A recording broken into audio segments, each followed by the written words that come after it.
Good to have Paul Hammond.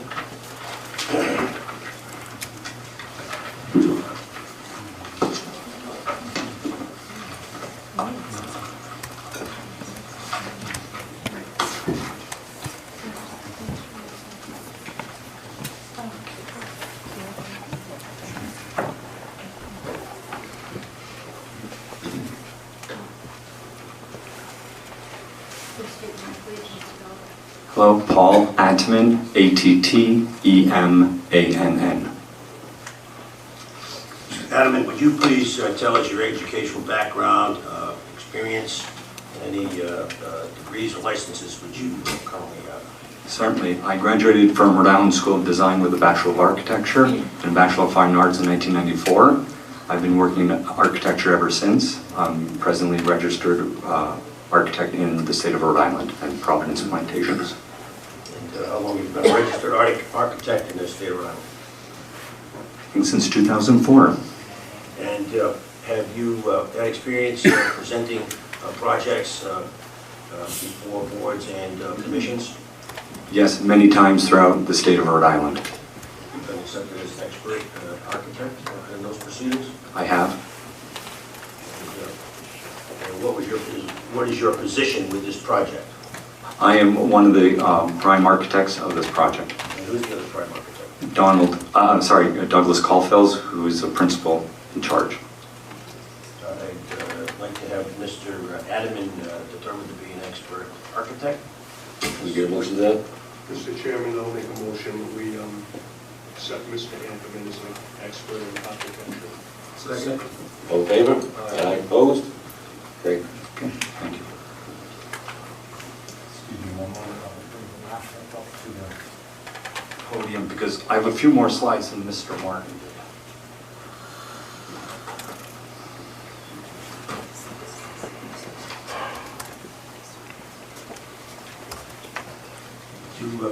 Please present to the board the details concerning this project and its location, some of the obstacles that you encountered in designing this building. Certainly. Good evening, members of the board. Thank you for having us. I will be talking about addressing some of the variances that pertain to the architectural and building design. You've heard much for the site planning, and I'll address some of the building issues. As you know, this site is on the southwest corner of state. I'm sorry, I hate to throw you off, but I realized we haven't sworn you in, and we didn't actually have Mr. Martin sworn in. We just have them both. Did we? You just got sworn in. Well, I guess this way. Yeah. Raise your right hand. Yeah, this way. Swear to tell the truth, whole truth, nothing but the truth? I do. I do. Thank you. Okay, thanks. Sorry. No worries. So this site is on the corner of Thames and State Street, as everyone knows. It's a prime site in the downtown historic core of Bristol. It's a missing tooth that has been vacant for many years, and it has an opportunity to create a new edge and revive the pedestrian realm along Thames Street and a little bit of State Street. These are the views, as you know very well. On the left, this is looking toward the corner of the site. The middle slide is looking from the northwest corner down Thames Street with the said parcel on the left. And then on the right, that is a view looking north along Thames Street with Guillory's on the immediate right. Throughout downtown Bristol, there's a lot of large buildings that have been built over the years. They're large in size. They're 2, 3, 4 stories tall with large fenestrations as well as small fenestrations. Small fenestrations. Windows. And then there's also, they date from 200 years ago to as very recent as 15 or 20 years ago, as you've seen and know, Stone Harbor. The architecture is made, there's a lot of evidence and examples of masonry architecture with brick veneer from a 2-story mercantile building with mixed use to a 4-story, which is the Belvedere Hotel that was recently developed by our applicant with a very active commercial space on Hope Street. Along the way, you also see a lot of wood frame construction, colonial, and some are older, some are newer. Again, these are mixed use, very traditional mixed use buildings with commercial on the first floor, commercial retail, and residences and or offices above. There's no real single type or height or material or style that defines the downtown Bristol core. It's a variety of different architectural styles, massing, sizes, heights that really make this a diverse and unique landscape and historic core that many people come to visit. We have kept this in mind and developed a very, we think, tasteful and appropriate building for this important corner that meets flood requirements of the current code, satisfies the building program goals and requirements, and responds to the historic community context. In designing this building, we've looked to the community and the surrounding area for the materials, the details and colors, as well as proportional elements that set design squarely within the palette of architectural styles in Bristol. And these are some of the examples from a traditional lap siding and historic trim, and articulated bays and arches and brackets, details with brick masonry, and as well as very strong articulated cornices and historic storefronts like Judge Roy Bean across the street.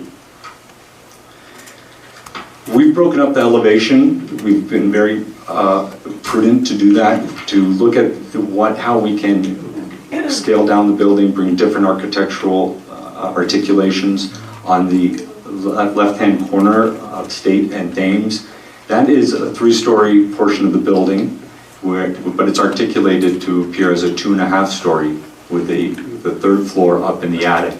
That's a very typical architectural detail that is used in many parts of town here and throughout the state. In the middle portion of the building, this year we'll be calling the connector, where the occupied 2nd and 3rd floor spans an archway and entrance into the parking beyond that's internal to the site. That technique is right across the street up on the other corner of Bristol Landing. Then at the far end, the south end of the building, we've looked to a narrow lot massing where you have narrow lots, but you still are able to occupy 3 stories. So in totality, we're looking for these other precedents and images throughout the town to inform this design. We've been working on it for a good 1.5 years since Mr. Reuter brought us on board. Since February of 2018, we've worked with the town boards, planning board, historic district commission, the staff on multiple meetings, TRC, and we've made great gains in reducing or changing the building to meet a lot of the concerns and requirements of the town. We've reduced the height. You'll see revised elevations in a few minutes. We've reduced the length of the building along Thames Street, preserving a 10-foot setback from Guillory's and a 5-foot setback from the property line. We've removed a rooftop restaurant that was previously proposed. Along with that, the rooftop bathrooms have been relocated to the 3rd floor. The parking count now exceeds the minimum zoning requirements, as you just heard. The materials, we've introduced brick, masonry at the restaurant storefront level. So we have some masonry as well as clapboard and wood trim. And then the massing at the far end of on the south end of the site, we've introduced a facade at the step at the southern end of the building, so there's a little articulation. And again, the rooftop bathrooms that took up a lot of volume on the roof have been relocated to the 3rd floor. I'll walk you through the building in terms of the floor plans very quickly. On the left here on the corner of State and Thames is the restaurant, proposed restaurant use. The entrance to the building is along State Street, where we have an elevation of 13 feet. We're going to talk a lot about that tonight. And that is where the entrance to the building is, because that is what the grade is at sidewalk, allowing us to have ADA accessibility at that point to the stair and elevator core that serves the second and third floors. Predominantly on the ground floor is parking with some ancillary storage use and circulation use on the south side. The second floor is 8 residential units along the State Street and Thames Street. That shields the second floor parking deck, which is accessed from the John Street and Belvedere Hotel site, which Sean talked about earlier. The third floor is all residential, 12 units, with some supporting bathrooms to support the amenity deck on the roof. This here's the roof level plan, which is an amenity deck for the residents. I'll show you 2 slides of the proposed building in context with the architecture and Judge Roy Bean, a perspective rendering looking south, and then along Thames Street looking north with galleries here, and then the proposed building along the edge. So some of the variances that we're requesting that I'll talk about are setbacks, building height, projections, the first floor use, and couple of the parking variances. For the setbacks, we're asking for relief on the rear yard setback. This is a corner lot. State Street and Thames Street defines that with 2 front property lines. The definition in the zoning ordinance for a corner lot is that a corner lot will have more than 1 front lot line, all of which shall meet the front yard setback. The yard setback of one of the rear lot lines may be reduced to side yard setback requirements. So if you look at this front, you would think that this is the rear. If you look at this front, you would think this is the rear. Well, with consultation with Ed Tanner, your zoning officer, it was determined that the 2 rear lot lines are along here, near State Street, and right here at the very back of the site. The 2 side yards is a southernmost property line and the middle property line that takes a jog. On the rear setback, I'd like to point out that here's this property line between lot 6 and 3. This zone here is the parking structure that currently exists and will be reused or demolished and rebuilt. There's existing structure there. And then on the 3rd floor, where this gray area here is, this is the building. So the building effectively meets the rear yard setback. It's 10.8 feet from the property line. The structure itself below is closer to the property line. Oh, I'm sorry. You could see that in the aerial. This is the aerial we're talking about, where the existing parking deck is shown. I'd like to now focus on the rear lot line number 2 along State Street. Due to, as I mentioned before, this corner here is where we are providing accessibility to the building. So the building needs to go up as far as it can to be able to take advantage of the elevation 13. But what it does is it does bring us closer to the property line. But this really, in essence, is very much of a side yard condition that you see throughout Bristol. You can see here, this is an elevation 13 with a circulation core here. But we've made it as shallow as possible as not to push that building edge any further back than it needs to be. The typical side yard, which you see throughout Bristol and the neighborhood, is a few feet between buildings, sometimes 3 or 4 feet, maybe a couple, and maybe none. It's a party wall. This is very typical, and we think that this is very appropriate for this edge of State Street. Building height. There's 2 components to this. The Historic District Commission and Planning Board approval, and then the flood zone and freeboard requirements of the current building codes. We presented 2 schemes to both boards, and unanimously the pitched roof design was approved. The reason we proposed both of them was, one is the flat roof, which shows a minimal request for a variance in the building height, about 1 foot, and then the pitched roof design, which asks for 8 foot 6 inches, and that's in our application tonight. I'd like to note that a height variance of 11 feet was granted in 2007. In terms of the flood zone in Freeport, Mr. Martin did a very nice job of explaining where our base flood elevation is. And when you look at it in his site plan, this is that 12-foot contour.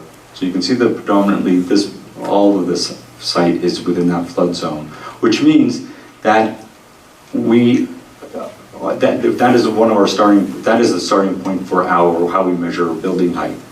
In March of 1st, 2019 of this year, a new statute came into effect, where previously the building height was measured from the average existing grade. This new state statute has determined that one would start the calculation for building height from the base flood elevation. There's an additional 1-foot freeboard added. It's an added measure required by the building code for this particular building and for this particular site. So if we are in this blue zone, that is the base flood elevation of 12. We add the freeboard of 1 foot. That is the point at which we add the 35 feet from your ordinance to determine the building height.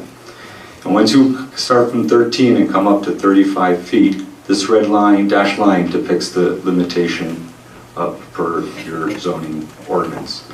As you can see, 8'6" is the requested height that we're asking for, and the variance, the relief, and that is also dictated from the HCC and planning board approval. I'd like to note that there's an exception in the ordinance that elevator, shaftways, towers, belfries, flagpoles are exceptions to that building height regulation. So we've really minimized that in the building. Projections, that's the next topic.